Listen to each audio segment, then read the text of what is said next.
Bonjour à toutes et à tous, ici Romain de Crypto Trader et je suis ravi de vous retrouver dans cette nouvelle vidéo d'analyse technique. Nous allons plonger dans le Bitcoin, l'Ether et le dollar. Nous allons voir qu'il y a quand même des changements depuis la semaine dernière et je vous propose d'analyser tout cela tout de suite.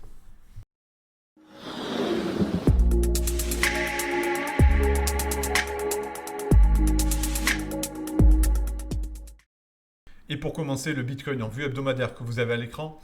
Depuis la semaine passée, donc le Bitcoin, d'un point de vue de moyen terme, reste sur ses positions. C'est-à-dire que nous avons des points hauts qui restent toujours plus hauts. Et toutefois, nous avons des points bas qui commencent à être inquiétants puisque nous testons des supports assez critiques.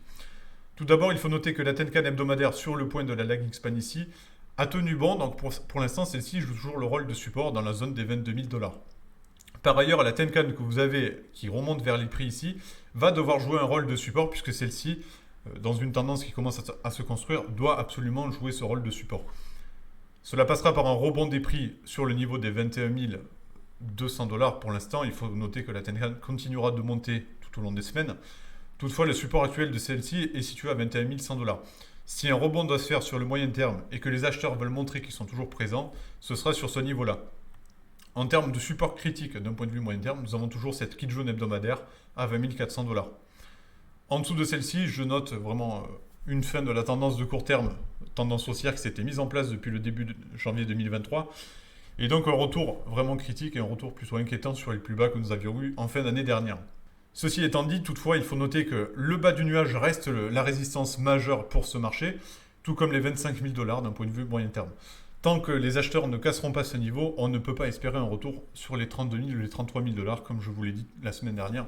C'est vraiment les deux prochaines résistances qui s'offrent au prix si les acheteurs arrivent à rentrer dans ce nuage hebdomadaire. Notez le MACD qui continue de se contracter, donc attention là aussi à cette divergence de force pour les acheteurs. Et nous allons voir que sur le court terme, c'est quand même assez difficile. Et donc zoom sur le court terme pour le Bitcoin que vous avez à l'écran. La semaine dernière, nous avions eu des grosses bougies rouges et donc on avait des vendeurs qui commençaient à reprendre la main. D'un point de vue intraday, ça s'était donné et ça s'était traduit par des sorties de range par le bas et donc des retracements qui ont continué de persister. Aujourd'hui, nous sommes entrés dans le nuage journalier et donc on peut voir que la situation est passée de tendance haussière à neutre. Tout simplement parce que les prix sont bloqués dans ce nuage journalier, il aurait fallu retourner au-dessus de celui-ci pour au moins aller espérer chercher la Kijun journalière. Pour l'instant, ce n'est pas le cas. Ce qu'on a comme scénario le plus probable, c'est un retour sur le support de court terme à 21 600 $. Attention parce que ce support est aussi un ratio de Fibonacci qu'il ne faut pas casser parce que ça serait vraiment inquiétant et on aurait ce bas de nuage ici journalier qui jouerait le rôle de prochain support et si là ça sort, on retourne dans une tendance baissière de court terme. Ce qui veut dire que la tendance qui s'était mise en place est maintenant annulée et qu'un retracement sera beaucoup plus important. Les acheteurs reprendront réellement la main par une sortie des 23 300 $ et ça se traduira par une sortie par le haut de ce nuage, mais aussi de la Kijun journalière que je note comme grosse résistance majeure. Par ailleurs, il faudra aussi noter l'ancien plus haut de l'été 2022 à 25 000 $. Ça ne change pas, c'est vraiment le point clé à casser. Et c'est vraiment le point clé que j'attendrai vraiment pour ce Bitcoin qui doit faire ses preuves. Et je profite de cette semaine et notamment de la déclaration de Jérôme Powell de la Banque centrale des États-Unis qui a confirmé sa lutte contre l'inflation et donc qui n'exclut pas le scénario d'une hausse accélérée de ses taux directeurs. Ce qui veut dire que le dollar continuera de reprendre la force et donc que les marchés à risque, que ce soit des marchés actions ou des marchés crypto, vont là aussi souffrir puisque ça veut dire qu'on aura toujours cette peur d'aller sur le risque pour l'ensemble des investisseurs. Ça s'est traduit par une grosse mèche ici que vous avez en intraday, donc sur la dernière bougie en 4 heures. Pour l'instant, nous avons ce niveau des 22 200 $ qui tient bon. On a ces bas de mèche qui jouent également le rôle de support. On peut voir que sur le très court terme, si ça lâche, nous aurons un test du support de court terme que je vous parlais tout à l'heure. Allez, zoom sur Ether que vous avez en vue hebdomadaire. L'Ether, c'est toujours cette période avancée par rapport au Bitcoin dans le sens où la Tenkan hebdomadaire commence à jouer le rôle de support pour les prix. On a cette Tenkan qui est remontée ici. Pour l'instant, les prix rebondissent dessus, sont toujours en support sur celle-ci. Attention à ne pas la casser, puisque là, ça donnerait par la suite un autre support de moyen terme qui est assez court, situé à 1429 $. C'est la Kijun hebdomadaire. Par la suite, il faudra attendre les 1200 $, le ratio de Fibonacci qui avait joué son rôle durant les mois précédents, en termes de gros supports de moyen terme. Les prix restent bloqués sur la résistance des 1700 $. Pour l'instant, ça ne change pas. On a toujours cet Ether qui est dans un range de moyen terme. Et j'attendrai vraiment une cassure par le haut de cette résistance pour m'avancer sur une poursuite de la hausse qui s'était mise en place en ce début d'année. Là aussi, l'indicateur MACD continue de se contracter, donc une nouvelle divergence de la part des acheteurs en termes de force, avec cet histogramme qui diminue.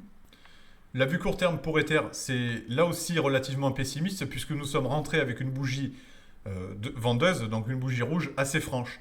Et donc ça se traduit par une entrée dans le nuage, des doji d'indécision, des acheteurs qui n'arrivent pas à reprendre la main, et donc maintenant une grosse ouverture pour aller rechercher le ratio de Fibonacci à 1484 $. Là aussi, c'est un support de court terme que j'attends vraiment, que j'appréhende vraiment, puisque il est critique dans le sens où nous avons le plat de SSB accouplé au ratio de Fibonacci. Par contre, dessous, nous avons des petits plats de nuages journaliers qui, à mon avis, ne joueront aucun rôle de support puisqu'ils sont trop courts. Ça se traduira par un renversement de tendance de court terme, et attention donc à ce retracement beaucoup plus important qui pourrait arriver pour Ether là aussi. L'indicateur MACD continue de pointer vers le sud, on a ce croisement vendeur à nouveau qui est arrivé, et donc pour l'instant on n'a pas forcément de signal encourageant pour les acheteurs sur le court terme. Et pour terminer la vue hebdomadaire du dollar que vous avez, nous avons ce croisement des moyennes mobiles qui est à noter pour l'indicateur MACD. Attention à ce signal haussier qui est donné ici par cet indicateur, puisque là, ça se traduira par un retour, une continuation de la tendance haussière. Pas de la tendance, mais du rebond technique qui s'était mis en place en fin d'année 2022. Et pour l'instant, on a des prix qui continuent de faire de nouveaux plus hauts. On a vraiment une grosse force de la part des acheteurs et de la part de l'ensemble des investisseurs qui viennent se couvrir sur le dollar. Et pour l'instant, la tendance de moyen terme reste neutre, puisqu'on est toujours dans le nuage. Par contre, on a ce rebond qui reste violent. Sur le court terme, les prix sont en train de renverser la vapeur.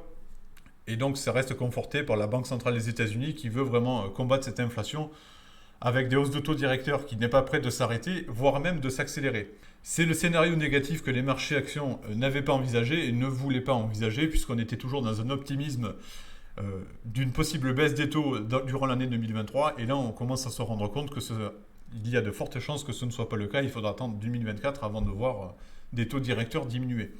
Et pour terminer la vue court terme du dollar, eh bien ça confirme vraiment la tendance qui s'était mise en place. On a une sortie par le haut du nuage, donc par les prix. On a ce signal haussier qui est donné avec l'indicateur Ishimoku par la sortie par le haut de ce nuage. Pour l'instant, la lagging span reste à l'intérieur de celui-ci. Par contre, elle est libre à la hausse. Ce qui veut dire que les prochaines résistances techniques restent sur la zone des 107 points, voire des 108,7 points en extension.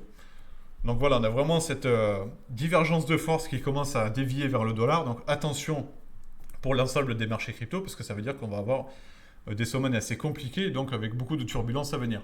Ce qui veut dire que la tendance de court terme qui s'était mise en place pour le Bitcoin et pour l'Ether est maintenant en danger.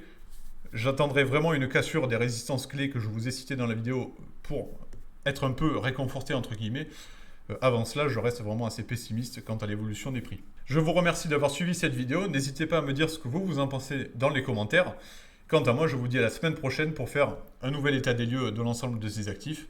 Je vous souhaite une très belle semaine.